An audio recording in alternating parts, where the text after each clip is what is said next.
وبه نستعين على أمور الدنيا والدين وعلى آله وأصحابه رسول أجمعين. Amma ba'du. Pertama sekali mari kita panjatkan puji dan syukur kehadiran Allah Subhanahu wa taala, dan tidak lupa kita mengucapkan selawat kepada Nabi besar kita Nabi Muhammad SAW dengan mengucapkan Allahumma sholli ala sayyidina Muhammad wa ala ali sayyidina Muhammad. Yang terhormat Bapak Kepala Sekolah, yang terhormat Bapak dan Ibu peserta disimilasi. Adapun susunan acara kita pada hari ini, acara pertama pembukaan yang sedang berlangsung. Acara kedua sambutan dari Kepala Sekolah atau mewakili Wakil Manajemen Mutu Bapak Suhari SPDN, kami persilakan.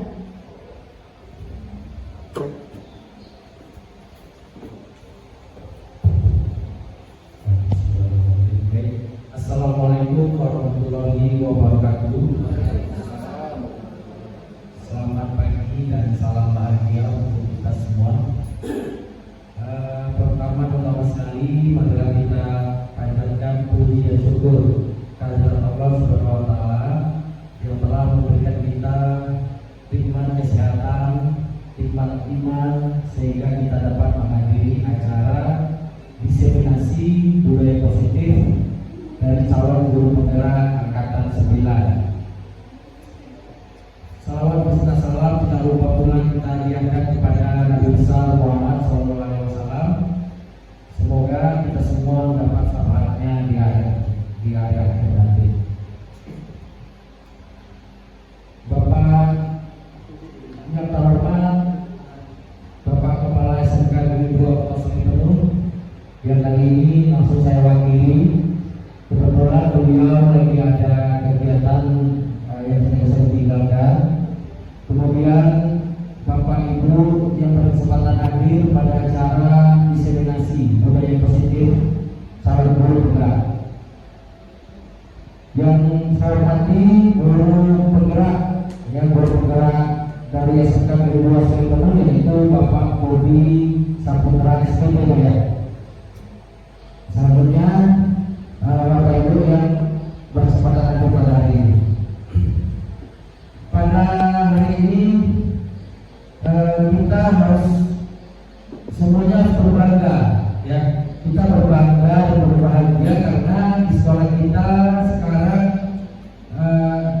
ada guru penggerak ya, calon guru penggerak yang sedang melakukan diseminasi ya, sedang mengikuti pendidikan. Ya, sebagai kita tahu, guru penggerak ini merupakan agen perubahan ya, agen perubahan yang akan memberikan pembaharuan yang akan memberikan kita inovasi dalam pembelajaran. Saya harapkan nanti dalam kegiatan ini Bapak Ibu semua dapat mengikuti dengan serius, kemudian dapat kita ikhlaskan di kelas kita masing-masing. Tujuannya apa? Yaitu tujuannya agar terpenuhinya, agar terlaksananya pembelajaran yang berpusat kepada murid. Nah, itu yang diharapkan. Saya ucapkan selamat kepada Bapak Bobi atas ketinggalan. Mudah-mudahan kegiatan ini, kegiatan diseminasi budaya positif ini benar-benar dapat diimbaskan, benar-benar dapat dilaksanakan di sekolah kita ini. Dan Bapak Ibu yang belum mendaftar dari menjadi calon guru penggerak, supaya untuk itu mendaftar. Sekarang juga ada pembukaannya di angkatan 11. Oke, saya ucapkan selamat menjalankan diseminasi budaya positif. Mudah-mudahan mendapatkan hasil dan sesuai dengan tujuan yang kita harapkan nantinya. Ini saja yang dapat saya sampaikan. Ada salah dan kurang saya minta maaf. Saya akhiri dengan Assalamualaikum warahmatullahi wabarakatuh.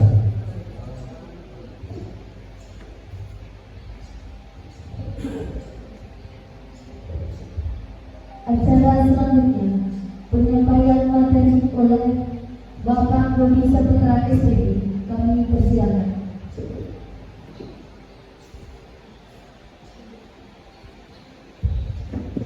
Ya, baik. Assalamualaikum warahmatullahi wabarakatuh.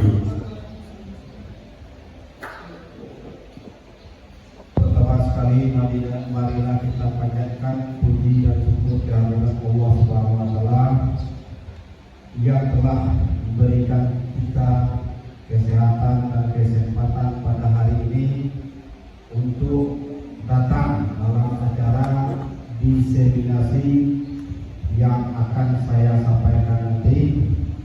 Yang selanjutnya, salawat beriringi salam kepada Nabi kita Muhammad SAW yang telah membawa kita dari alam kegelapan ke alam yang terang benderang pada saat ini. Yang saya hormati Bapak Kepala SMK Negeri 2 Surabaya. Selanjutnya yang saya hormati Bapak dan Ibu Guru SMK Negeri 2 Surabaya yang telah hadir pada hari ini. Saya ucapkan terima kasih kepada Bapak dan Ibu Majelis Guru yang bersedia dan meluangkan waktunya hari ini untuk mengikuti diseminasi budaya positif. Adapun acara ini saya harus laksanakan dan saya harus mengundang bapak-bapak dan ibu-ibu dalam acara diseminasi budaya positif untuk sebagai tugas saya dalam aksi nyata calon guru penggerak angkatan 9 tingkat kota Surabaya. Baiklah, pada hari ini kita mulai topik kita mengenai budaya positif.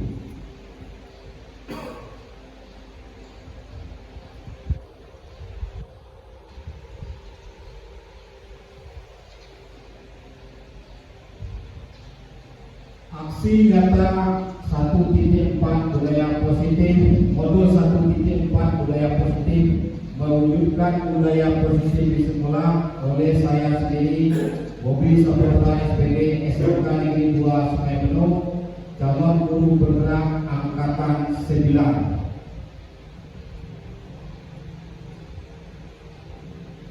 Selamat datang para guru hebat. Mari belajar bersama, belajar keras, berkolaborasi, saling mendukung dalam mewujudkan disiplin positif dan melalui setiap tantangan. Baiklah, sebelum kita memulai materi, saya ada pertanyaan pemantik, maksudnya pertanyaan pemula, sebagai istilahnya awal langkah kita memulai pada hari ini. Yang pertama, apakah Bapak dan Ibu setuju pemberian hukuman dapat mendisiplinkan siswa? Setuju apa tidak? Coba lihat dulu. Pemberian hukuman dapat mendisiplinkan siswa. Setuju apa tidak setuju? Setuju? Anggap aja yang satu ini setuju dulu, sebelum kita pada pokok permasalahan ini. Yang kedua, pemberian hadiah dapat meningkatkan prestasi siswa. Setuju apa enggak? Setuju ya? Pak Edi ya? Setuju. Yang ketiga, guru harus mampu memberikan solusi untuk setiap siswa yang bermasalah. Setuju apa enggak? Setuju. Yang keempat, guru berperan sebagai teman bagi siswa. Setuju ya? Berarti yang keempatnya setuju semua? Ya, baiklah. Nanti kita lihat apakah ini masih diterapkan di zaman sekarang apa enggak. Nanti kita lihat di slide berikutnya atau pemaparan saya selanjutnya. Adapun konsep utama budaya positif yang akan kita pelajari pada hari ini. Yang pertama, perubahan paradigma belajar. Yang kedua, motivasi perilaku manusia. Yang ketiga, disiplin positif. Yang keempat, kebutuhan dasar manusia. Yang kelima, posisi kontrol restitusi. Yang keenam, keyakinan kelas.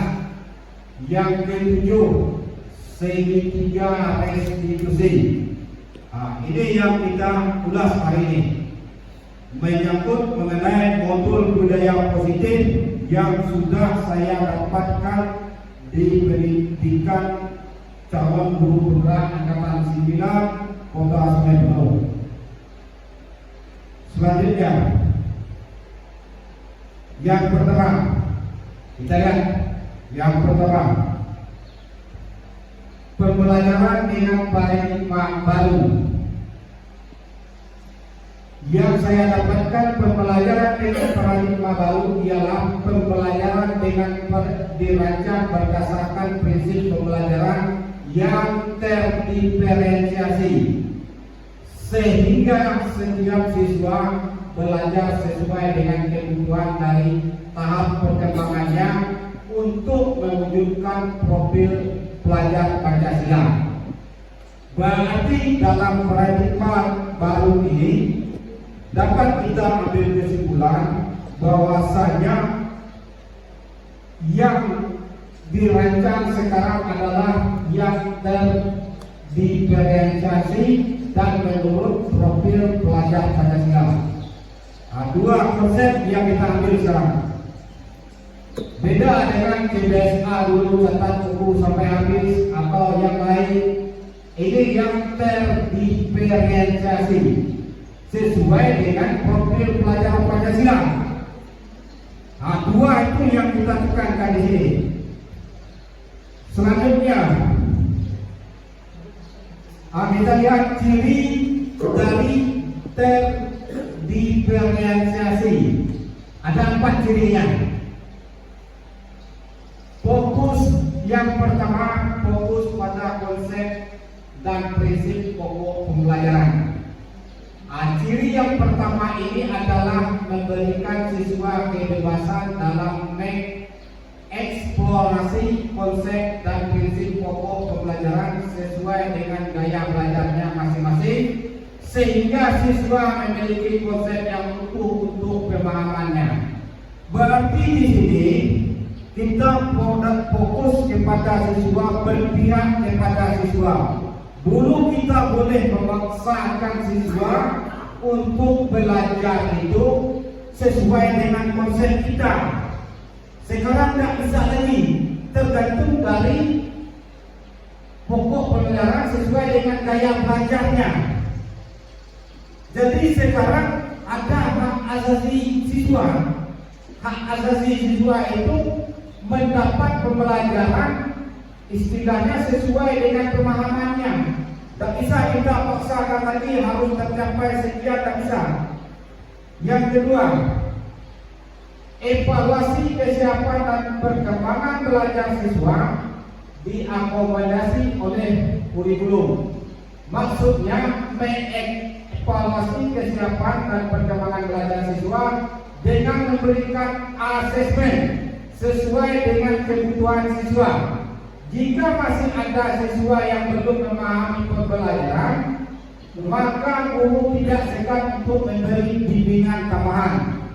Berarti dalam konsep ini yang kedua, setiap siswa itu tidak bisa kita paksakan dengan asesmen yang sama, sesuai dengan tingkat apa yang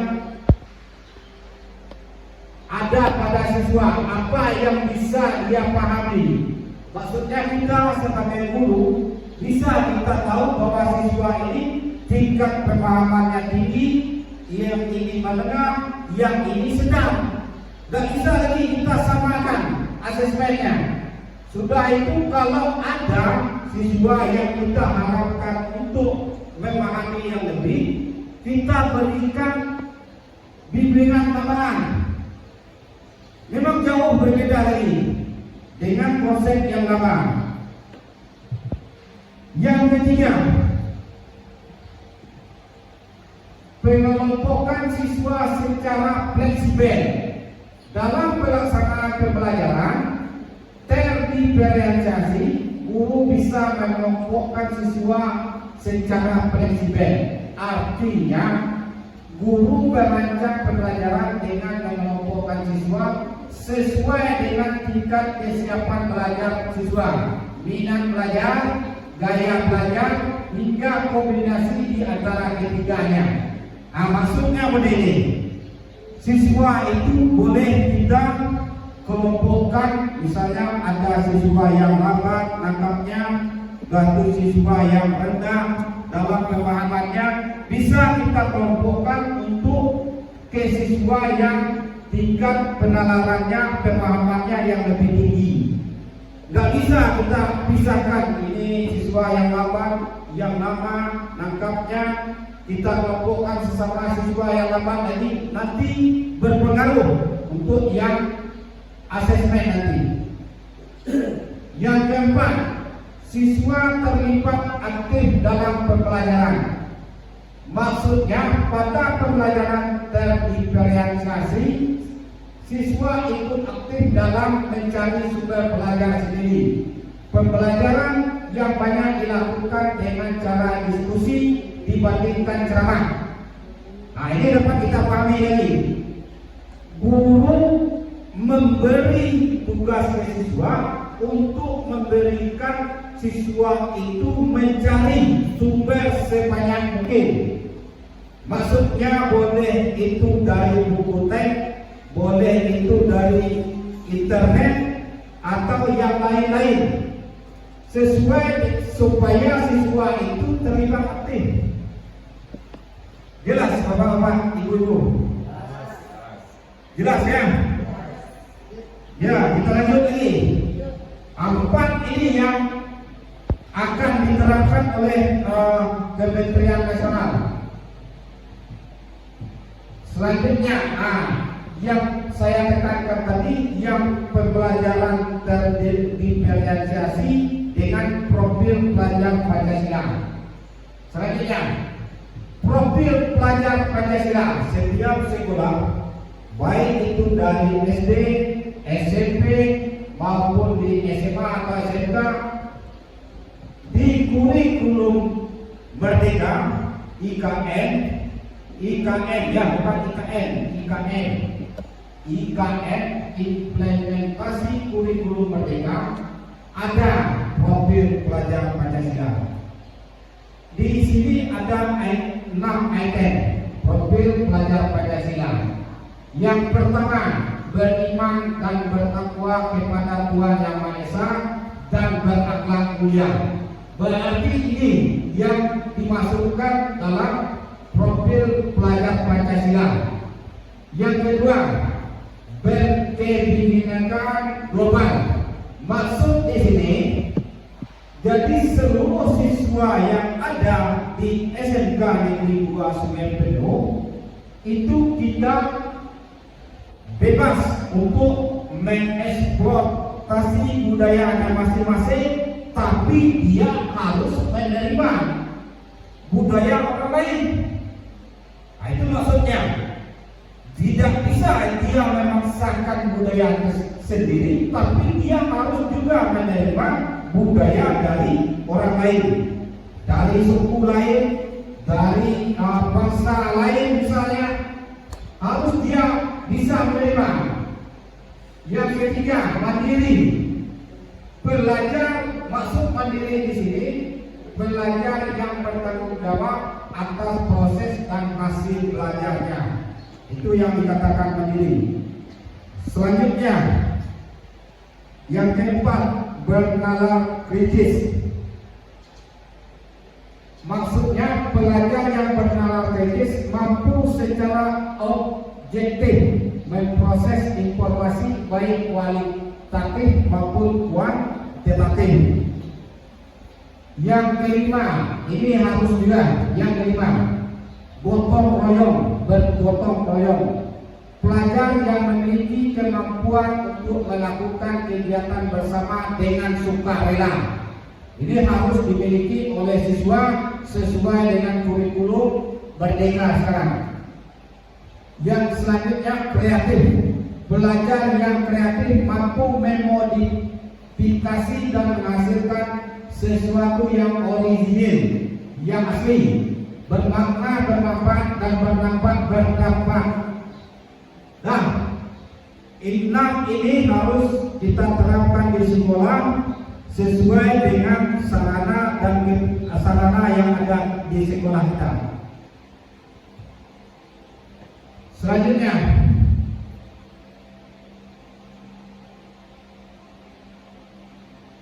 kita dulu pernah miskonsepsi tentang teori kontrol. Yang pertama, ilusi guru mengontrol murid. Sekarang nggak ada lagi. Kita bukan mengontrol murid lagi. Nah, yang kedua, ilusi bahwa kritik dan membuat rasa bersalah mampu menguatkan karakter. Yang ketiga, ilusi bahwa orang dewasa berhak memaksa. Kita tentu lebih dewasa dari diri kita, berarti kita berhak memaksa. Ini sudah miskonsepsi lagi tentang teori kontrol. Ini jangan kita lakukan lagi. Jangan kita lakukan yang tiga ini lagi. Ilusi guru mengontrol tadi tidak bisa dilakukan. Ilusi orang dewasa berhak memaksa dan bisa lagi. Ilusi bahwa kritik dan membuat rasa bersalah mampu menguatkan karakter dan bisa lagi kita pakai. Itu yang miskonsepsi tentang teori kontrolnya. Selanjutnya,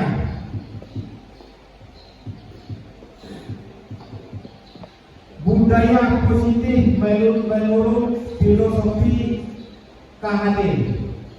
Kita pernah kenal dengan KHD. Bapak dan Ibu guru kenal dengan KHD? Kenal? Kiai Haji, bukan Kiai Haji kan? Ki Hajar Dewantara. Semua guru ini kenal dengan beliau. Ki Hajar Dewantara. Ki Hajar Dewantara ini adalah bapak pendidikan kita, yang kita anggap sebagai orang yang terlebih dahulu selangkah dari kita menerapkan konsep-konsep yang bagus untuk dunia pendidikan kita. Itu Bapak Ki Hajar Dewantara. Berarti mengkaitkan budaya positif dengan filosofi Ki Hajar Dewantara. Dengan menjalankan budaya positif di sekolah, maka akan mempermudah dalam tercapainya tujuan pendidikan nasional. Kita tahu tujuan filosofi KHD tadi yaitu pendidikan yang berpihak pada murid, yang bersifat menuntut tumbuh hidupnya kekuatan kodrat yang ada pada murid.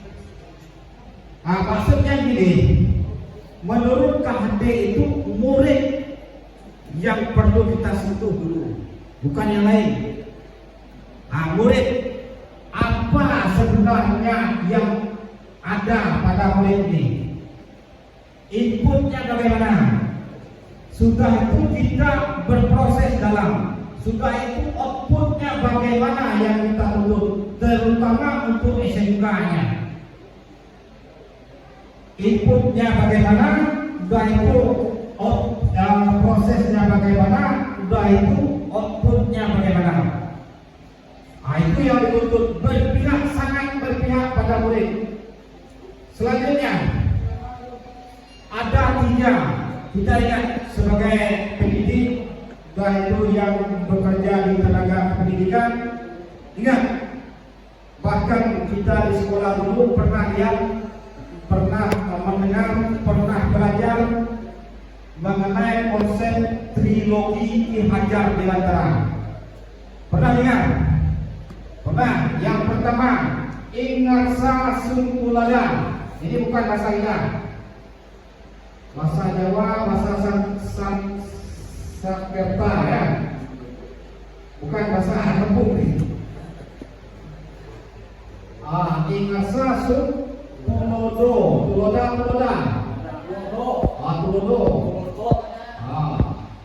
Berarti bahwa pendidik yang berada di depan hendaknya memberi contoh. Kita pendidik yang berada di depan hendaknya memberi contoh. Yang kedua, Imadian Mangun Karsa, Korso ya, Karsa. Karso saja, Karsa saya tahu. Berarti bahwa pendidik yang berada di tengah hendaknya terlibat dalam pembelajaran. Yang ketiga, triloginya Tut Wuri Handayani. Berarti bahwa pendidik yang berada di belakang hendaknya memberi dorongan erat. Kalau sudah kita terangkan ini, insyaallah output yang kita miliki besok, baik itu untuk industri, baik itu untuk dunia perguruan tinggi, baik itu untuk membuka usaha sendiri, ini akan baik semua, akan berkualitas. Sudah kita terangkan ini yang tiga, ini akan baik semua dan berkualitas semua. Berarti besok-besok kita sebagai sekolah yang terfavorit di kota Sungai Penuh ini. Ya Bapak-Bapak? Ya Buden? Kita yang terfavorit. Kalau sudah kita terapkan ini, yang depannya bagaimana, yang tengahnya bagaimana, yang belakangnya bagaimana lagi. Kalau ada pinjam, ini sulit kita terapkan. Selanjutnya kita tinggal dulu Pak Ki Hajar. Kita lihat lagi budaya positif sesuai dengan nilai dan guru penggerak. Budaya positif dapat terwujud jika seorang guru memiliki lima nilai. Kita ini sekarang pemerintah kita sudah lagi memberi nilai yang harus dimiliki oleh guru. Ada lima nilai guru yang harus dimiliki. Yang pertama, berpihak pada murid, mandiri, reflektif, kolaboratif, dan inovatif. Berarti guru penggerak di sini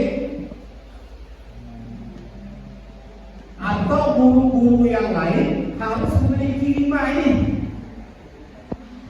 Kalau lima ini sama dengan 3 trilogi lagi sudah dimiliki, kalau trilogi itu sudah dimiliki, otomatis lagi memiliki 5 ini. 5 ini harus dimiliki oleh setiap guru. Menurut pemerintah sekarang ya. Yang selanjutnya, budaya positif dapat terwujud dengan menolongkan kolaborasi antar semua warga sekolah dengan adanya keyakinan sekolah yang harus disepakati dan dijalani bersama. Maksudnya ini, budaya positif ini akan terwujud apabila stakeholder, pimpinan sekolah, seluruh masyarakat, baik itu guru maupun siswa itu berjalan semua. Kalau sempat satu wajah pincang, ini susah berjalan budaya positif di sekolah. Kalau satu wajah pincang payah. Berarti semua yang ini harus kita jalani semua di sekolah. Itu baru akan terwujud sekolah yang berbudaya positif. Selanjutnya, sesuai dengan nilai guru tadi. Yang pertama berpihak pada murid. Saya mengajak bapak-bapak yang hadir hari ini, baik itu harus disampaikan kepada rekan-rekan yang belum sempat hadir, harus berpihak pada murid, supaya murid itu dekat dengan kita. Apa kebutuhan murid kita tahu, bukan kebutuhan semampunya, kebutuhan belajarnya. Nah, yang kedua reflektif, refleks kita terhadap perkembangan zaman ini. Apa yang dibutuhkan zaman ini, apa yang dibutuhkan murid, apa yang dibutuhkan di sekolah ini, refleks kita. Nah, yang ketiga inovatif. Guru harus inovatif. Yang belum beli laptop, belilah laptop dulu. Kalau nggak ada uang, hutang dulu. Nah, yang inovatif. Mulailah kita sebagai guru sudah disediakan PNN, lapor kita mengajar. Bukanlah apa yang akan kita ambil di situ untuk ini, untuk siswa kita. Yang selanjutnya yang depan mandiri, mengajak siswa kita diskusi. Kita sekarang beralih paradigma dari belajar yang ceramah ke diskusi. Kita kelompokkan sesuai dengan diferensiasi tadi.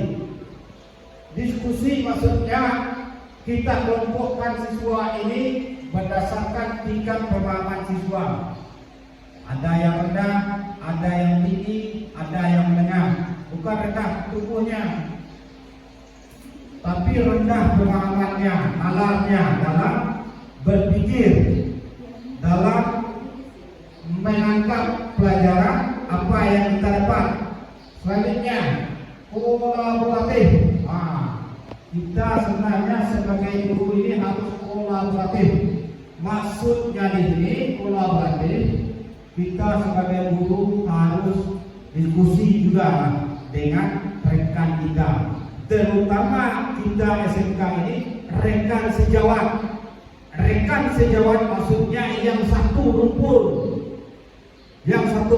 Misalnya mata pelajaran agama, oke, diskusi dengan mata pelajaran agama tadi, mapelnya, supaya kita menerapkan tidak salah dalam pembelajaran. Maksudnya yang kelas 10, yang ini naik topiknya, yang ini naik topiknya lagi.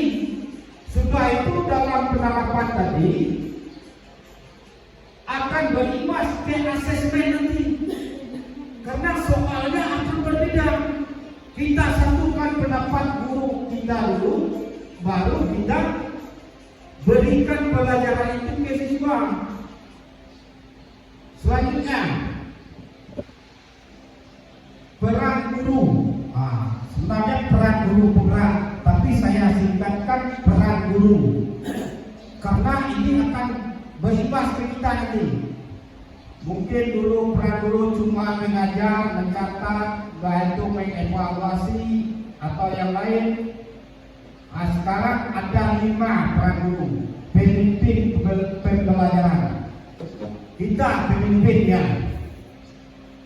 Pelajaran yang kita terapkan di lokal ataupun di luar yang lainnya, kita pemimpinnya. Selanjutnya kok bagi guru lain. Maksudnya kok bagi guru lain berarti sebagai pelatih. Saya ini sebagai penjelasan kepada bapak-bapak atau ibu-ibu, saya mendapatkan peran ini. Saya melatih bapak-bapak, ibu-ibu. Selanjutnya sebagai menggerakkan komunitas praktisi. Komunitas praktisi di sini yang saya contohkan tadi, MKMP tadi kita gerakkan kembali. Ya, kita gerakkan kembali supaya di sekolah lain atau khusus kita supaya bentuk ini seragam dalam arti kata kita sepakat untuk menerapkan masalah-masalah dalam satu mapel itu akan bisa efektif terencana. Selanjutnya, mendorong kolaborasi antar guru. Ya, kita sebagai guru harus mendorong kolaborasi. Jangan ada antar guru ini kita bersaing. Kita tidak bersaing. Kita tidak ada persaingan antar guru. Yang ada di sini kolaborasi untuk berpihak kepada murid tadi, supaya yang murid dapat itu sebenar ilmu yang bermanfaat untuk dia. Yang selanjutnya, mewujudkan kepimpinan murid. Berarti dalam hal ini murid itu bisa mengeluarkan pendapat, mengeluarkan ide, bisa dia memimpin nantinya. Selanjutnya, budaya positif visi guru penggerak. Berarti di sini kita harus punya visi. Bapak-bapak, ibu-ibu punya visi? Punya, Pak Edi? Punya visi ya? Harus punya visi. Visi sekolah kita sudah ada, udah itu visi kita juga sudah harus ada. Kenapa? Karena visi di sini kita lihat, karena visi salah satu perubahan yang kita inginkan sesuai dengan visi guru tadi, terbentuknya budaya positif agar diperoleh sekolah yang nyaman, aman, dan berpihak pada murid. Untuk mewujudkan visi tersebut dengan pembuatan prakasa perubahan sesuai dengan filosofi KHD dan profil pelajar Pancasila. Berarti kita membuat visi ini, ada apa yang kita temui, apa yang akan kita inginkan, apa yang dibutuhkan siswa. Itu yang kita buat visi sesuai dengan filosofi KHD untuk mencerdaskan kehidupan bangsa. Baik itu profil pelajar Pancasila yang 6 tadi. Ini harus kita lihat lagi. Sebelum saya menjadi calon guru penggerak, visi saya ini unggul dalam prestasi, kompetensi, daya saing, dan pengataskan intak berkarakter mulia dan mewujudkan profil Pancasila. Ini visi saya. Agak saya ambil dari visi sekolah, tapi visi sekolah umum, tapi saya khususkan. Setelah saya belajar di guru penggerak, saya diprotes oleh PP tadi, pengajar praktek. Ini sudah unggul. Unggul ini biasanya dipakai oleh sekolah, bukan berkurang dulu. Tukar kalimatnya, lebih mewujudkan peserta didik yang unggul dalam kompetensi berakhlak mulia dan berlandaskan profil Pancasila. Belum juga diterima. Maksudnya karena masih umum lagi, dikhususkan lagi. Maksud dikhususkan lagi, yang tadi umum berubah menjadi mewujudkan profil Pancasila. Katanya profil Pancasila ini ada 6, ambil aja 2. Kita lihat, ini visi akhir saya. Bapak dan ibu guru sebaiknya buatlah visi masing-masing sesuai dengan kebutuhan murid tadi, sesuai dengan kebutuhan apa yang kita temui dari prakarsa perubahan tadi. Dari 6 profil Pancasila tadi saya ambil 2, bernalar kritis dan kreatif. Karena kita SMK, kita harus punya nalar yang kritis. Siswa ini sudah pun kreatif. Kalau siswa SMK harus kreatif menemukan hal yang baru. Makanya saya ambil 2 dari profil Pancasila. Kita lihat di atas ini. Kita lihat dari profil Pancasila. Dari 6 tadi saya ambil 2. bernalar perintis yang nomor 4, yang keenam kreatif. Kata PP tadi profil pelajar Pancasila umum, saya ambil 2. Itulah akhirnya terjadi visi saya mewujudkan peserta didik yang terampil dalam kompetensi keahlian, bernalar kritis dan kreatif. Jelas Bapak-bapak? Jelas. Jangan umum, tapi khusus untuk siapa? Boleh, misalnya guru bahasa Indonesia bertambah, beriman, bertakwa, boleh. Sesuai dengan materi yang diajarkan. Boleh ngambil 3, boleh ngambil 2, boleh, tapi jangan ke 6-nya. Nanti nak satu kita 6-nya. Misalnya guru PJOK, Penjas, itu boleh ngambil gotong royong. Tidak fokus untuk bernalar kritis saja, kreatif. Kalau olahraga, kalau kreatif, apa yang mau dikreatifkan?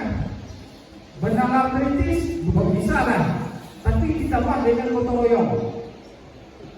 Karena ada jiwa dan raga situ, ada fisik di situ. Jelas Pak Ustaz ya? Bisa buat visi ya? Bisa. Selanjutnya silakan minum dulu. Ya. Merokok yang boleh. Motivasi perilaku manusia. Motivasi merupakan dorongan yang timbul dalam diri secara sadar dan tidak sadar untuk melakukan suatu tindakan dengan tujuan tertentu. Berarti motivasi kita dari dalam, dari luar, dari dalam. Kita lihat, menghindari ini ada 2 ya, ada ekstrinsik, ada intrinsik, ada luar, ada dalam. Kita lihat, kita biasanya menghindari ini ketidaknyamanan dan hukuman. Kita lihat pada murid kita contoh lagi kepada murid. Tadi teori untuk guru tadi, visi-visi. Kita lihat dengan murid kita lagi.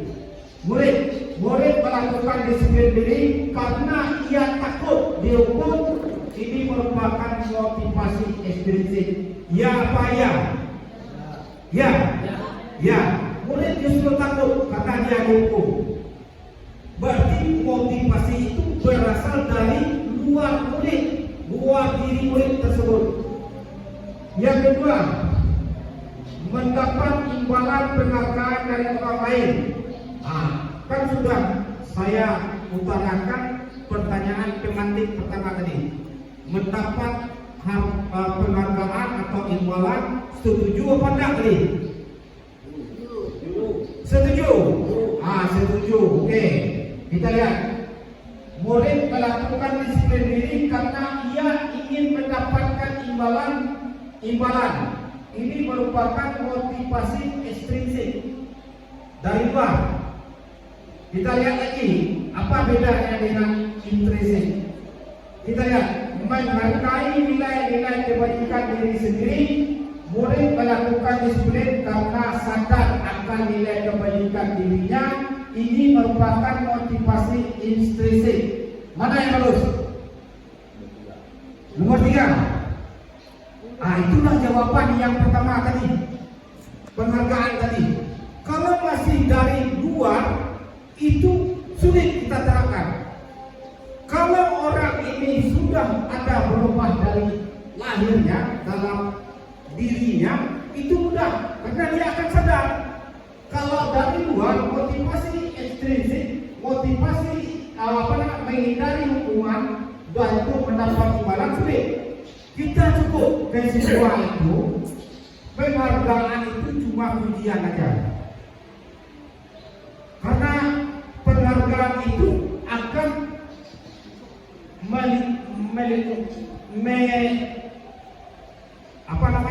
istilahnya menyuruh siswa kita sombong, yang tidak dapat akan iri. Kenapa akan iri? Karena dia akan merasa rendah diri terhadap kawan yang dapat ini. Udah itu hukuman tak boleh juga. melakukan disiplin karena dia takut ke kita. Takut artinya apabila ada melihat kita, dia akan baik. Apabila tidak melihat kita, dia akan berubah lagi. Kembali ke dasarnya. Yang perlu kita ubah ini, intrinsik ini. Kalau siswa itu sadar, walau ada kita di kelas, tidak ada kita di kelas, siswa itu akan baik. Proses belajar mengajar, proses dia belajar akan lebih baik. Dia tidak takut hukuman tadi, dia tidak butuh imbalan tadi. Itu maksud dari motivasi ada dua tadi. Kebutuhan dasar manusia. Kita lihat kebutuhan kita sebagai manusia. Kalau kita masih disebut sebagai manusia, pastilah punya kebutuhan. Punya kebutuhan. Yang pertama, bertahan hidup. Ini hak oleh manusia, maksudnya harus dimiliki manusia kebutuhannya. Makanan, pakaian, tempat tinggal, keamanan, kesehatan. Ini harus bisa kita penuhi. Yang kedua, kasih sayang dan rasa terima kasih. Kasih sayang. Harus punya kasih dulu, baru punya sayang. Tidak bisa langsung sayang, harus ada kasih. Harus punya kasih, baru punya sayang. Kalau langsung punya sayang tanpa punya kasih, habislah itu. Dan rasa terima kasih. Apa yang kita dapat, berterima kasih. Kita kasih sayang, baru rasa terima kasih. Rasa diterima, disayang, berbagi, menjadi bagian dari kelompok. Itu maksudnya. Diterima, disayangi, berbagi, bisa menyayang, bisa berkasih. Dan penguasaan yang ketiga, pengakuan atas kemampuan harga diri, diakui berprestasi. Maksudnya gini, kita harus mampu untuk melihat kemampuan siswa. Kita harus bisa menghargai siswa tersebut, diakui dan berprestasi. Penguasaan yang keempat, kebebasan. Kebebasan di sini mandiri, bebas memilih, mencoba hal yang baru. Ini prinsip guru kita. Mandiri, bebas memilih, mencoba hal baru. Yang saya terapkan hari ini hal yang baru dalam pembelajaran. Mulailah kita berubah dari hal yang lama yang istilahnya tidak berpihak kepada murid, menghukum, memberi penghargaan yang berlebih. Kita mulai untuk fokus kepada siswa tersebut. Mulai hal yang baru. Yang kelima, kesenangan bermain bercanda. Kita lihat siswa itu masa-masa remaja, bermain bercanda, tertawa, bahagia, tapi sesuai dengan nilai-nilai norma yang kita terapkan tadi. Jangan terlalu berlebih. Selanjutnya, minum dulu. Ambil minum dulu. Dalam budaya kita, dalam budaya positif, disiplin dimaknai sebagai sesuatu dilakukan pada orang lain untuk mendapatkan kepatuhan. Kita cenderung menghubungkan kata disiplin dengan ketidaknyamanan. Kita lihat lagi. Maksud ini, disiplin itu membuat kita tidak nyaman. Apa menurut kita tidak nyaman? Bahwa disiplin ini tentu ada aturan, berarti membuat kita tidak nyaman. Misalnya kita sebagai guru masuk jam 7.30, 7.15 7.15 kita disiplin, kata disiplin ini tidak nyaman. 7.15 kita kadang terlambat. Tapi kalau sudah dalam intrinsik dalam diri kita, itu bisa disiplin ini kita terapkan.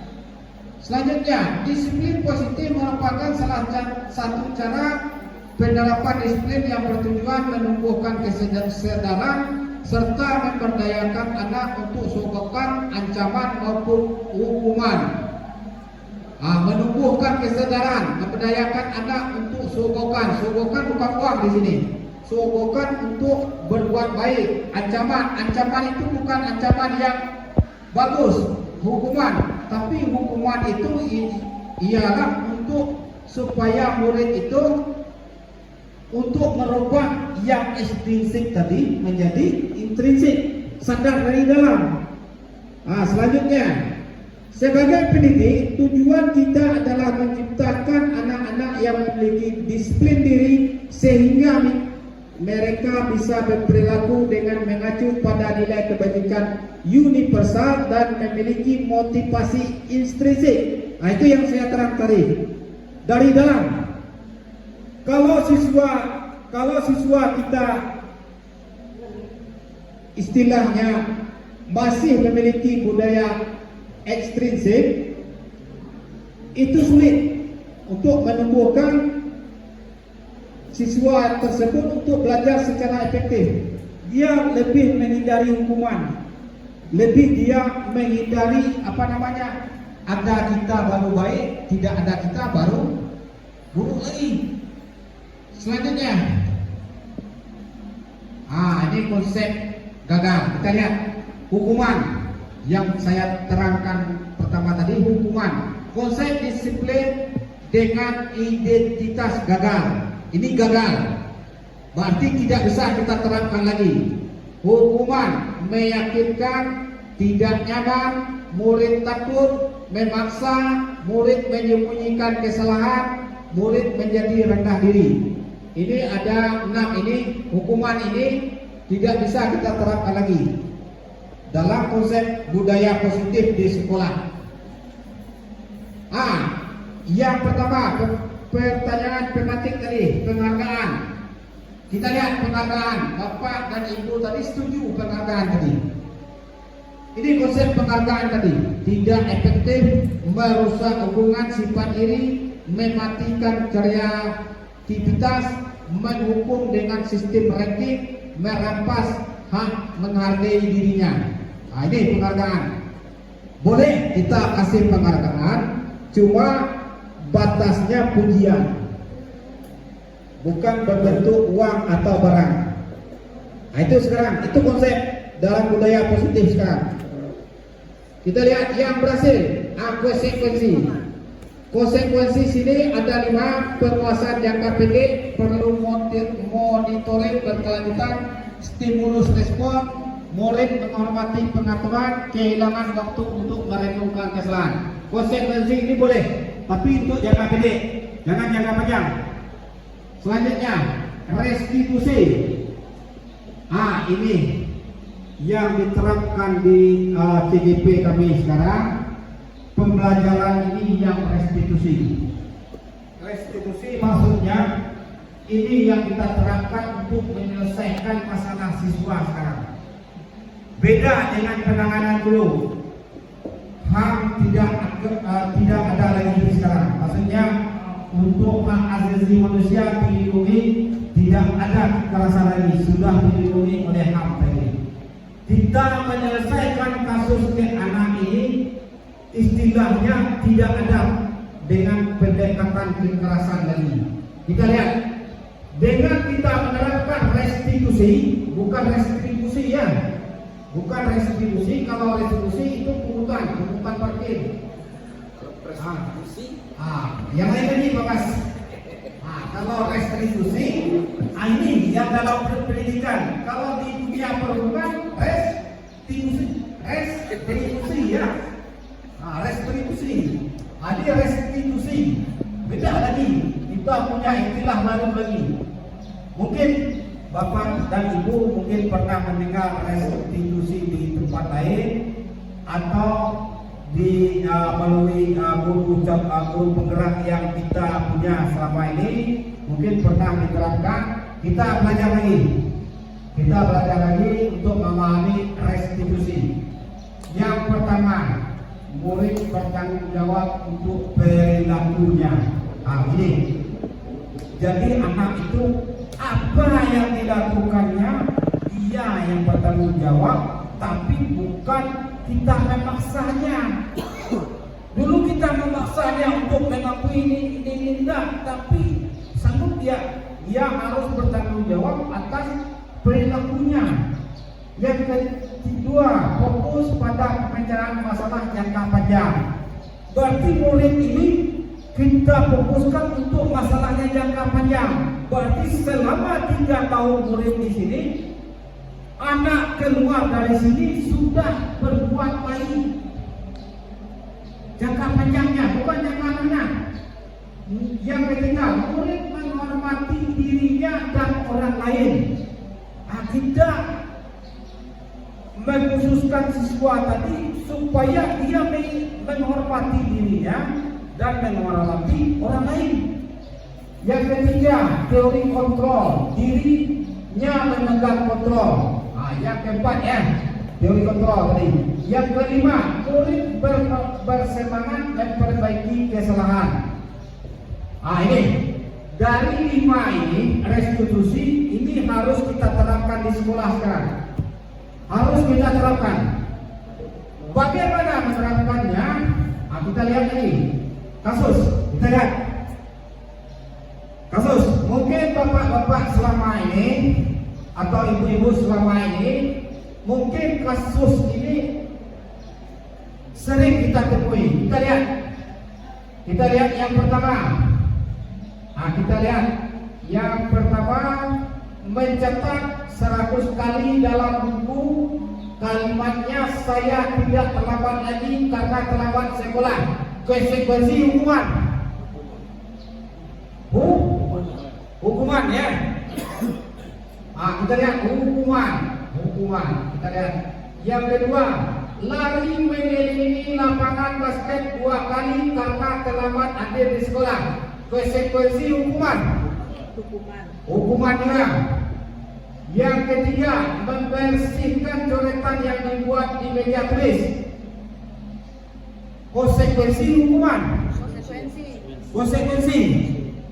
Yang keempat, siswa diminta untuk push up 15 kali karena tidak menggunakan masker ke sekolah. Konsekuensi hukuman.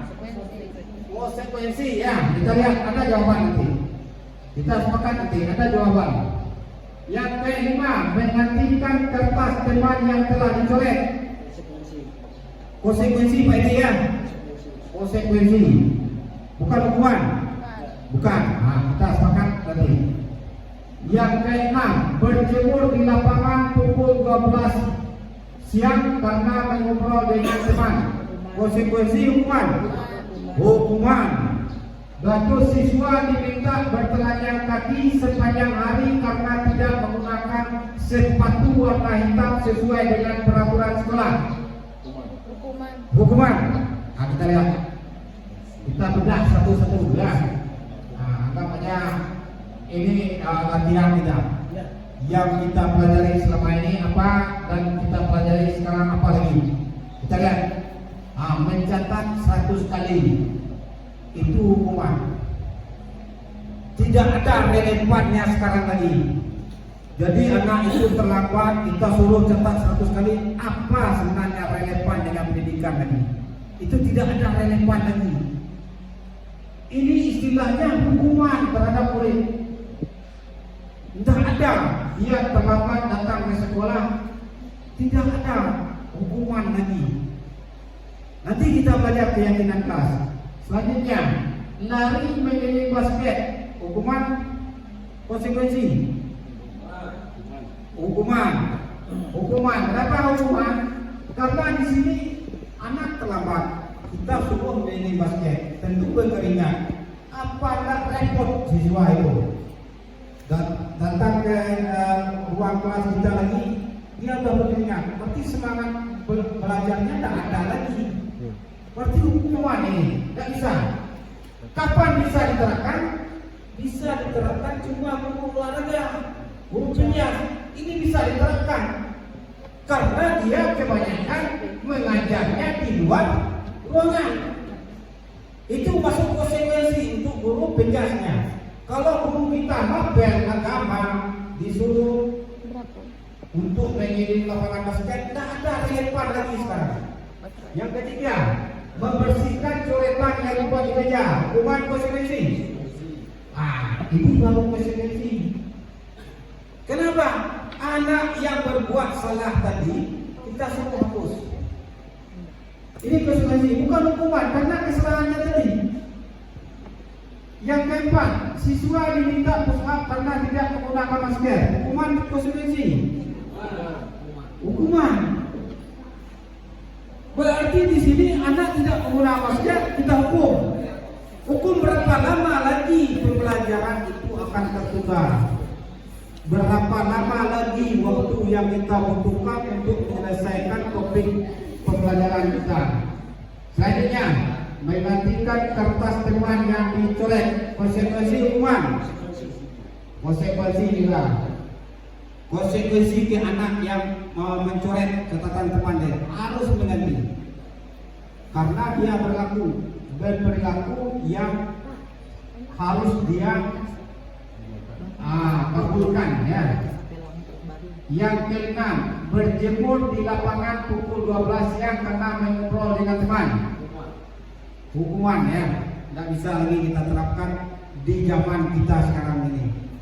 Di zaman dunia udah maju ini tidak bisa lagi kita terapkan siswa karena tidak ada relevannya lagi. Hukuman ya, hukuman oke. Yang ke-7, siswa diminta bertelanjang kaki sepanjang hari karena tidak memakai sepatu hitam. Hukuman. Dari 7 contoh ini jelas Bapak-Bapak? Jelas, itu yang saya pahami. Itu saya pahami dalam pendidikan guru penggerak ini. Jadi guru ini lembut sekarang, tidak keras lagi. Guru ini istilahnya berbicara itu dengan kelembutan, berperilaku itu dengan sopan, santun kepada anak. Anggap aja anak kita ini anak kita juga gitu. Anak kita bukan. Ya Pak Edi, tidak bisa lagi Pak Edi ya. Tidak bisa lagi zaman sekarang kita terapkan kekerasan, tidak bisa lagi. Itu yang saya pahami. Itu yang saya amalkan sekarang. Setelah saya pahami, saya amalkan lagi. Dan konsep ini kita sebenarnya di sini restitusi ini yang banyak saya bahas.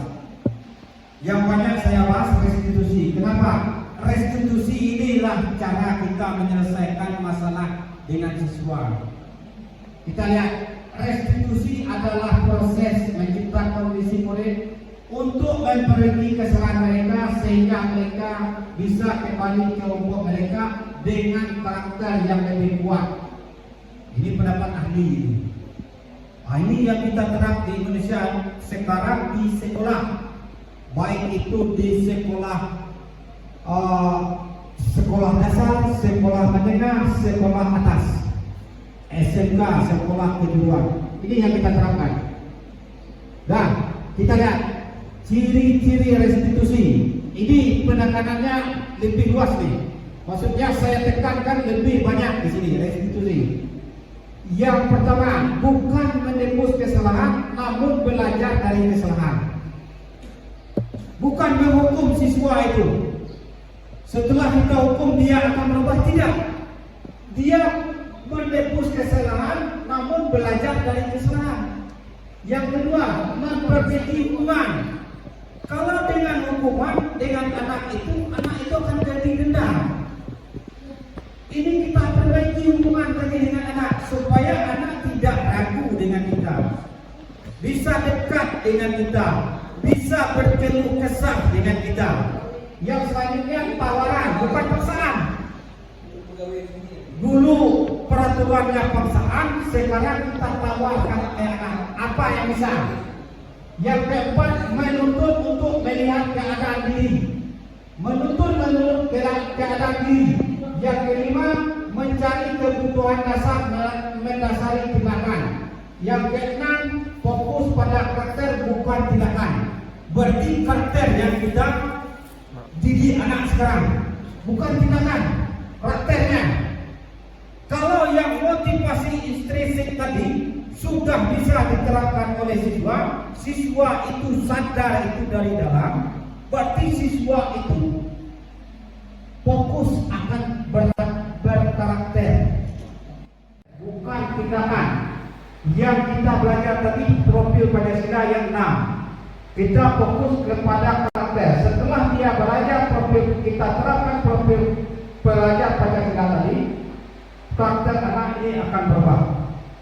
Jelas Bapak-Bapak ya? Nah, yang ketujuhnya menguatkan dan fokus pada solusi. Nah, kita lihat lagi slide selanjutnya. Nah, kita lihat 5 kontrol restitusi.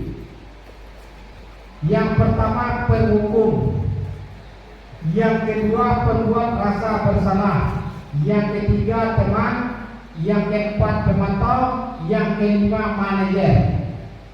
Saya bertanya lagi kepada Bapak dan Ibu sekalian, kita posisi kontrol yang mana di antara 5 ini? Yang banyak kita terapkan sekarang yang mana? Penghukum. Apa lagi? Pemantau. Pemantau ini dua level atas nih Pak ini ya. Ini Pak Busita, penghukum ini level yang paling bawah. Kita banyak menerapkan penghukum dan pemantau tadi. Kita lihat lagi. Kita lihat sistem penilaian pembelajaran untuk aktivitas dan ujian yang dinilai. Kayak penghukum, kita banyak katakan patuhi aturan sekolah, lalu berdiri di depan barisan. Ini sebagai penghukum. Selanjutnya, pembuat rasa bersalah. Kita membuat anak ini selalu merasa bersalah. Berapa kali Bapak guru harus memberitahu kamu, Bapak kecewa sama kamu. Berarti membuat rasa bersalah, anak ini tidak nyaman. Penghukum tadi kita lakukan, membuat rasa bersalah. Yang ketiga, teman. Ini sudah standar guru ini. Ayolah yang tertib, buat Bapak guru bangga. Kali ini tidak apa-apa kamu berbuat salah. Ini sebagai teman ini yang kita harapkan sekarang. Yang kedua ini tidak kita pakai lagi. Yang 1, 2 ini tidak kita pakai lagi. Level ini yang guru sekarang pakai. Selanjutnya pemantau. Kamu sudah melanggar apa peraturan dan konsekuensinya. Itu. Selanjutnya manajer. Inilah posisi kontrol guru sekarang. Ini memang susah, tapi secara bertahap kita akan berubah. Tahukah kamu kesalahanmu? Kira-kira bagaimana kamu akan memperbaiki kesalahan ini? Maksudnya gini, anak itu harus tahu kesalahannya. Dengan kesalahan tadi, dia akan memperbaikinya. Jadi guru ini sebagai manajer sekarang. Sebagai manajer sini, guru cuma mengarahkan. Anak ini sudah tahu akan kesalahannya, bagaimana memperbaiki kesalahan tadi. Jelas? Selanjutnya, kita lihat latihan kasus lagi. Latihan kasus yang ketiga. Tadi pertanyaan pemantik, suatu latihan kasus. Pertama latihan kasus ketiga. Kita lihat. Saya kecewa dengan kamu. Ini guru sebagai apa? Posisi kontrol guru. Kita lihat. Saya kecewa dengan kamu.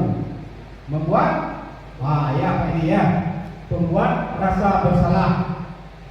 Sudah itu yang kedua. Kamu tidak pernah benar melakukannya. Posisi kontrol guru sebagai apa? penghukum. Berarti kamu tidak pernah benar melakukannya, berarti keras nih. Kita menghukum siswa, siswa ini akan minder nanti. Yang ketiga, ayolah lakukan diri saya sebagai apa? Hah? Teman. Jadi anak ini akan istilahnya terbuka hatinya karena kita anggap dia sebagai teman. Nah, kita lihat sebagai teman. Ayo lakukan diri saya. Yang keempat, bagaimana kamu bisa menyelesaikan masalahmu sebagai apa? Manajer. Manajer, benar ya. Terus manajer. Bagaimana? Berarti masalah itu ada pada anak. Bagaimana anak itu menyelesaikannya? Kita cuma melihat aja, mengontrol manajernya. Yang kelima, kamu selalu yang paling terakhir. Posisi gurunya sebagai penghukum. Kita jangan mematahkan semangat anak, jangan supaya dia istilahnya tertekan. Jadi menghukum kita. Selanjutnya, kamu tidak akan mendapat nilai yang baik bila tidak menyelesaikan tugas ini. Sebagai apa kita? Manajer. Nah, berarti anak itu tahu kesalahannya. Apabila anak ini tidak istilahnya menyelesaikan tugas, berarti anak ini tidak akan mendapat nilai. Itulah konsekuensinya. Kita pemantau ya. Sudah berapa kali sih saya sudah mengatakan kepada kamu, kita sebagai gurunya sebagai apa posisinya? Membuat rasa bersalah. Nah, berapa kali?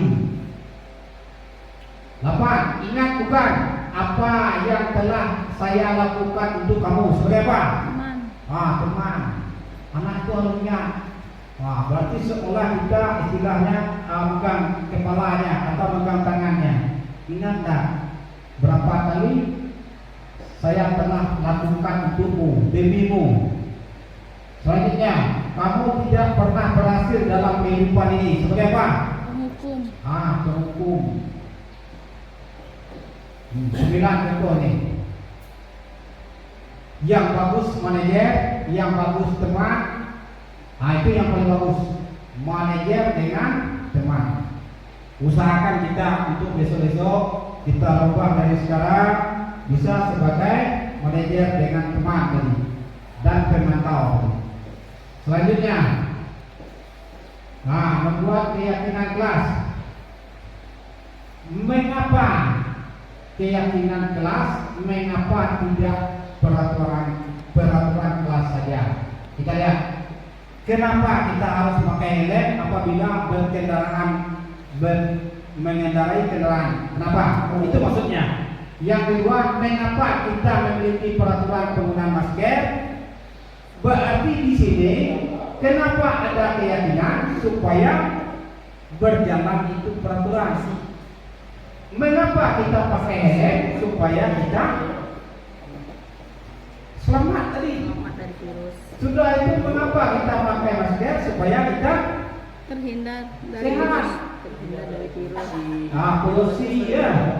Berarti kita ini contohnya, kalau peraturan itu tempelan saja. Kalau peraturan mengendarai roda 2 itu tampilan saja, tempelan saja. Dan itu masker itu tempelan saja di terus. apa namanya? Di dinding. Itu maksudnya. Berarti peraturan ini cuma tempelan saja, tapi keyakinan ini dari dalam. Kenapa kita pakai helm? Tentu untuk selamat. Kenapa kita memakai masker? Tentu untuk sehat. Itu maksudnya. Kenapa keyakinan? Supaya anak ini terbuka dari dalamnya, bukan peraturan. Kalau peraturan dilanggar, kalau dari dalam jarang dilanggar. Itu maksudnya. Kita lihat. kegiatan membuat keyakinan kelas. Guru bersama siswa membuat keyakinan kelas. Coba lihat, ada 3 unsur. Yang pertama kita berdiskusi. Ini contoh cara membuat keyakinan kelas. Berdiskusi tentang peraturan. Peraturan itu sudah ada di dalam kelas, itu sudah ada peraturannya. Baik itu kelas harus bersih, sudah itu bangku harus rapi, sudah itu siswanya begini begitu, ada peraturannya. Sudah itu merumuskan peraturan menjadi keyakinan. Setelah ada peraturan di kelas tadi, kita rumuskan jadi keyakinan. Sudah itu menempelkan keyakinan di kelas, dibuat oleh siswa. Sudah itu kita sepakati di kelas, sudah itu kita tempel di kelas itu dengan mata pelajaran kita, bukan mata pelajaran orang lain. Nah, selanjutnya keyakinan kelas, ya. Bagaimana menentukan keyakinan kelas? Lebih abstrak dari peraturan. Maksudnya lebih abstrak, lebih istilahnya khusus tapi mengena dari hati dari siswa kita. Yang kedua, sedikit saja agar mudah diingat. Sedikit, tak usah banyak. 5 boleh, 6 boleh, jangan sampai 50 tak sanggup siswa. Dan itu berupa pernyataan universal yang umum, ya. Selanjutnya sesuai dengan kondisi kelas sekolah agar mudah diterapkan. Sesuai dengan kondisi sekolah kita. Sudah itu dibuat dalam bentuk positif. Berarti peraturan ini dibuat dalam hal-hal yang positif yang dapat meningkatkan kreativitas anak tersebut, dapat membentuk karakternya. Yang keenam, semua warga kelas sekolah dilibatkan saat membuatnya. Berarti semua warga kelas itu ada di dalamnya.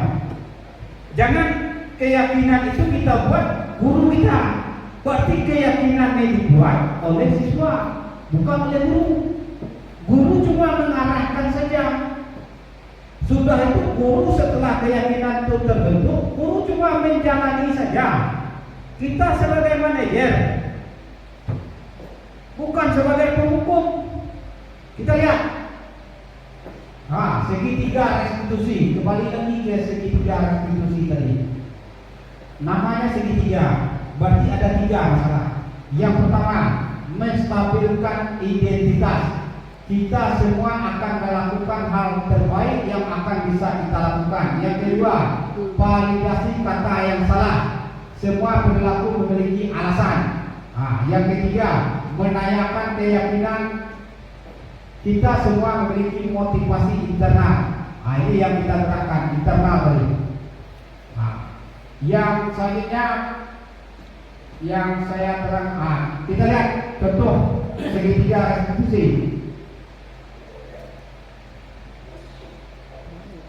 Ini menstabilkan identitas. Enggak deh.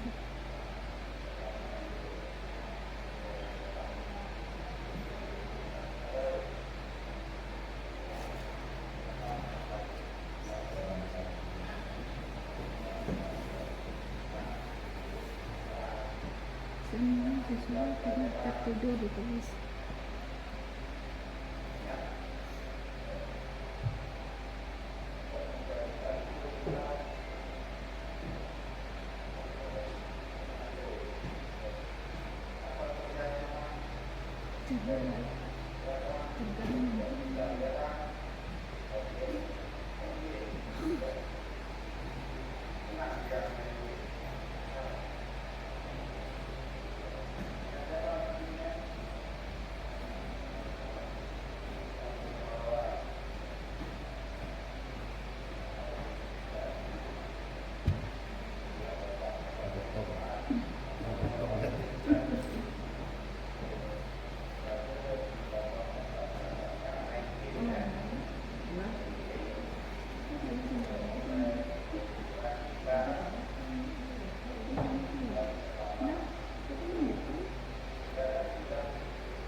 I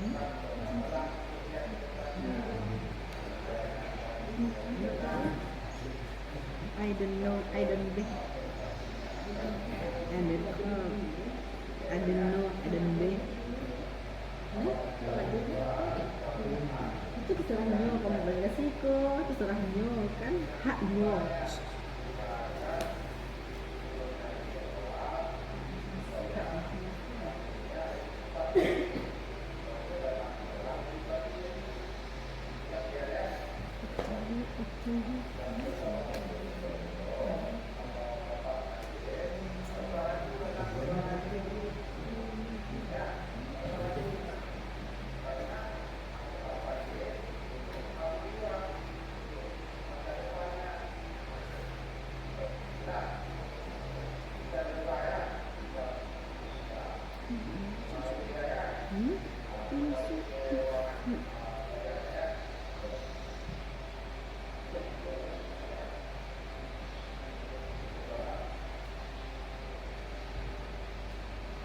Itu contoh segitiga restitusi yang sudah saya terapkan.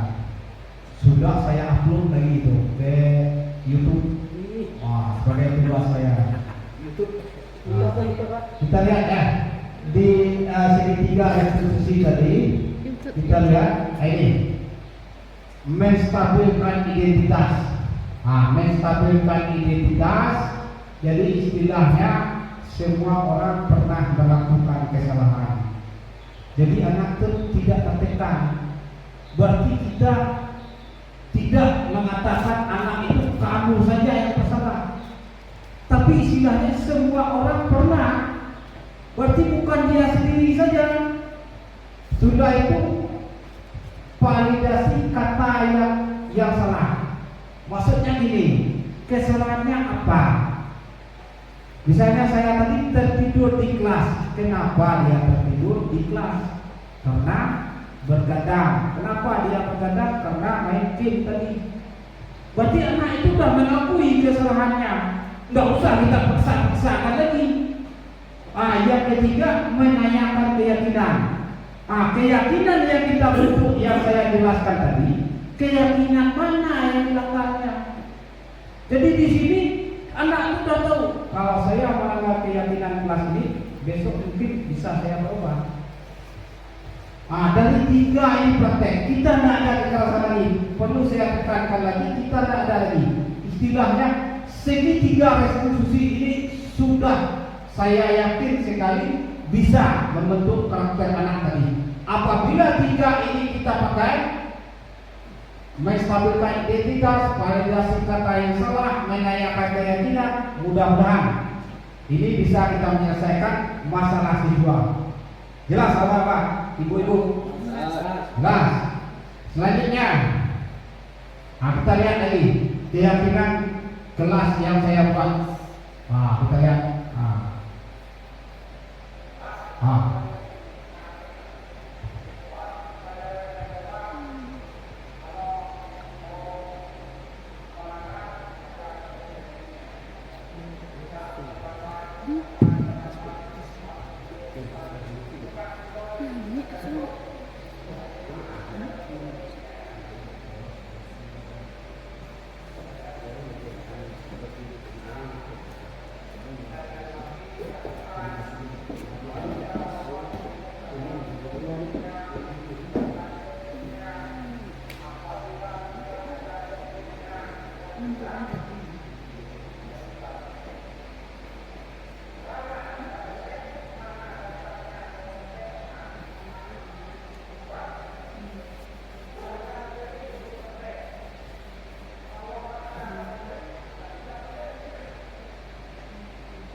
dan ibu sudah membuat keyakinan kelas? Sudah. Nah, kalau bagi yang sudah, silakan lanjutkan untuk penanganannya. Yang belum, buatlah materi untuknya. Nah, keyakinan kelas. Berarti keyakinan kelas itu adalah keyakinan harus yang dibuat oleh siswa dan dipatuhi oleh siswa, bukan peraturan.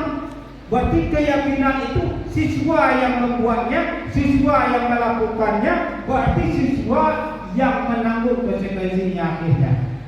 Nah, itu maksudnya. Berarti keyakinan kelas ini harus dibuat sebaiknya, jangan sampai tidak. Kenapa?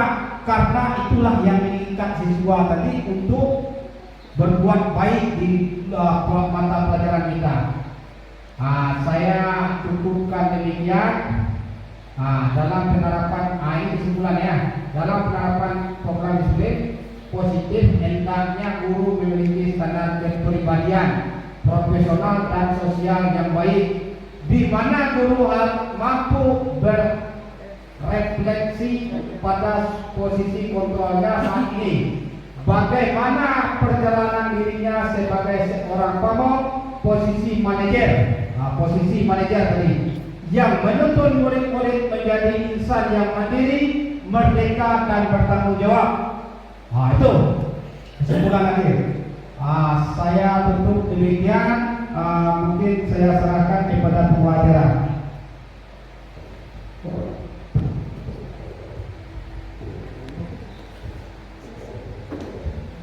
Acara selanjutnya, sesi pertanyaan kepada peserta diskusi. Bapak Ibu, adakah yang ingin bertanya mengenai diseminasi kebudayaan?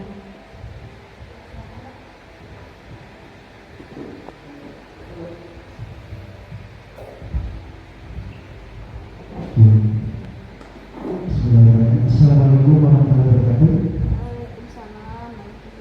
Langsung saja ya Pak ya. Ya, langsung. Ya. Ya, gini. Saya ini kan sebagai guru mata pelajaran. Nah, tadi narasumber kita sudah menjelaskan tentang perbedaan antara keyakinan dan pelajaran kelas. Nah, yang ini saya tanyakan, apakah perlu dibuatkan keyakinan kelas di dalam kelas saya ya? Sedangkan di kelas saya yang saya ajar tersebut sudah ada yang namanya peraturan. Bagaimana menurut Bapak? Terima kasih.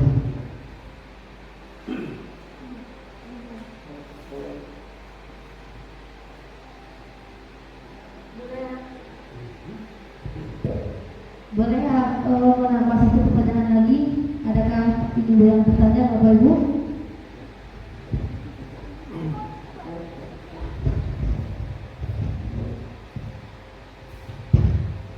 Baik, terima kasih untuk mungkin pemaparan Pak Bobi tadi dari presentasinya mengenai budaya positif. Dari apa yang kami perhatikan dan tangkap tadi, mungkin sedikit kami ambil kesimpulan kemungkinan budaya positif. Secara kesimpulan yang kami tarik itu mungkin di sini presentasinya poin pertama itu mungkin guru sekarang lebih berpihak kepada murid kan. Yang pertama, kedua, kebebasan siswa belajar, berarti dengan sistem lebih ke siswa gitu kan, bukan interaksi semua orang mungkin ya. Yang ketiga, memotivasi siswa dengan motivasi intrinsik, berarti kesadaran dari dalam diri siswa gitu. Itu presentasi yang ditangkap. Mungkin dari presentasi budaya positif tadi ada muncul pertanyaan dari kami, itu budaya positif ini kalau kita berlakukan sepertinya penuh dengan pertimbangan gitu. Kenapa dikatakan demikian? Karena contohnya di sekolah kita memperlakukan jam masuk jam 7.15. Sementara siswa yang terlambat tidak boleh masuk lagi, sementara dia terlambat cuma 1 atau 2 menit. Mungkin itu perlu penjelasan gimana kalau di sisi budaya positif ini atau yang berpihak pada murid, bagaimana langkah dan solusi mungkin dari hal tersebut, kasus tersebut. Demikian mungkin pertanyaannya. Assalamualaikum warahmatullahi wabarakatuh.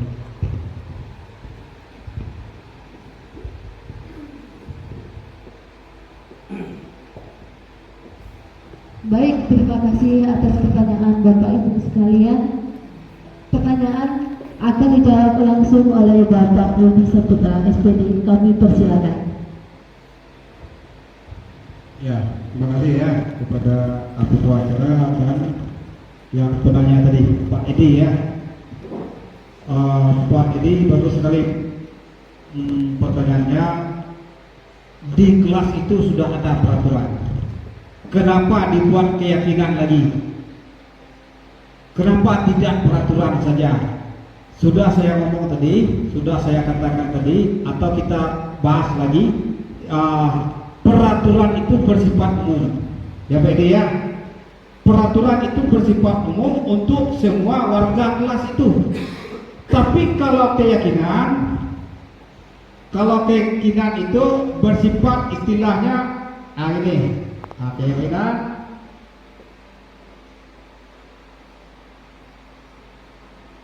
Coba lihat, lebih abstrak dari peraturan.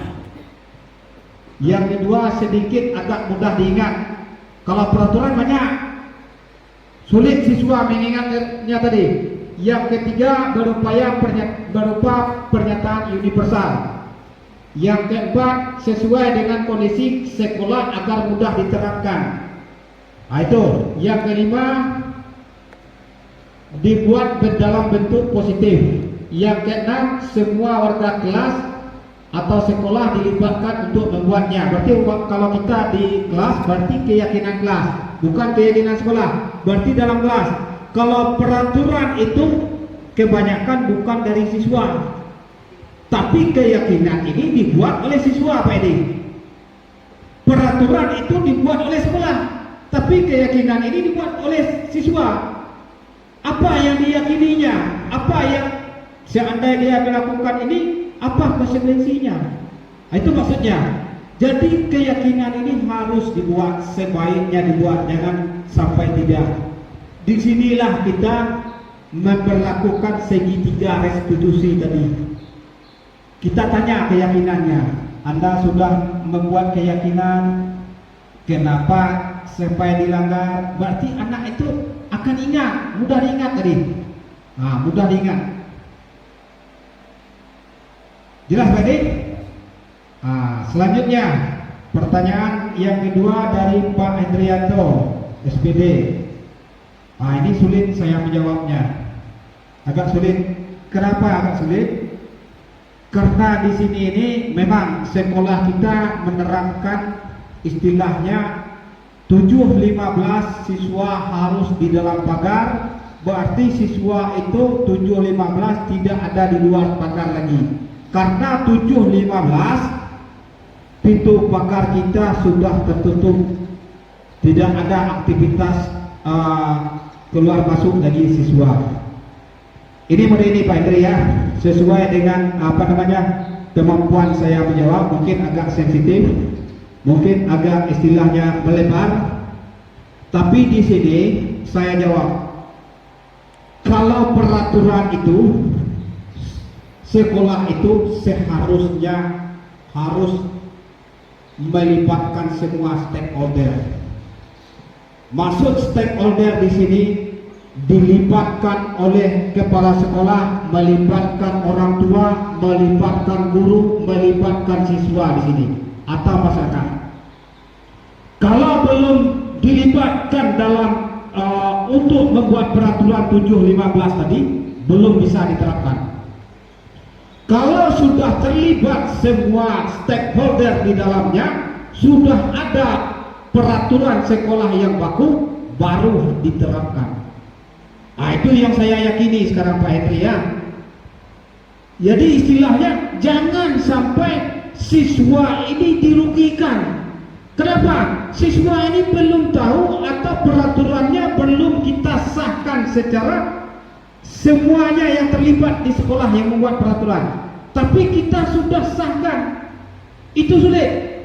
Kenapa sulit? Karena tadi itu akan merugikan siswa. Kita berfokus berpihak ke siswa, tapi peraturan kita tidak berpihak ke siswa. Jadi peraturan ini harus berpihak ke siswa apabila sudah dilibatkan semua warga, sekolah, silahkan sosialisasi baru diterapkan. Jangan sembarang terapkan dulu. Kalau sudah diterapkan, sudah ada istilahnya di sekolah ini, tahu semua warga sekolah bahwa 7.15 pintu pagar tertutup, berarti 7.15 semua siswa akan taat akan peraturan tersebut. Nah, itu maksud saya. Ya Pak En, mungkin ada pandangan lain atau berbeda, saya mohon maaf Pak En ya. Itulah yang saya pahami. Demikian.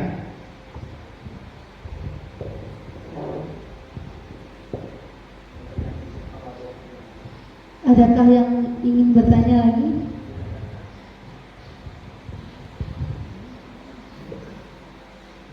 Sudah cukup?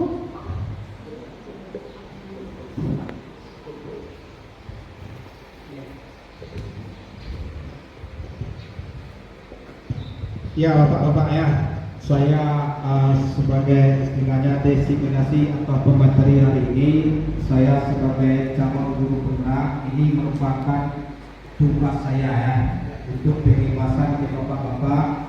Ambillah yang baik, buangkanlah yang buruk demi siswa kita. Mudah-mudahan ke depannya lagi kita lebih bersemangat lagi sebagai guru yang berpihak pada murid. Saya ucapkan terima kasih kepada Bapak-Bapak dan Ibu-Ibu. Lebih dan kurang saya mohon maaf. Kepada Tuhan saya minta ampun, kepada manusia saya minta maaf. Assalamualaikum warahmatullahi wabarakatuh.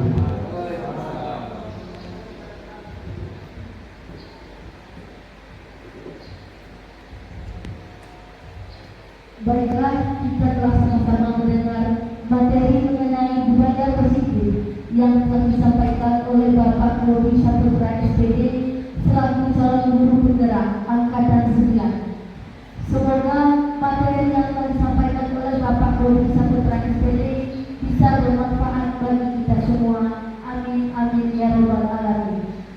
Saya selaku pembawa acara mengucapkan mohon maaf jika ada kesalahan. Wassalamualaikum warahmatullahi wabarakatuh.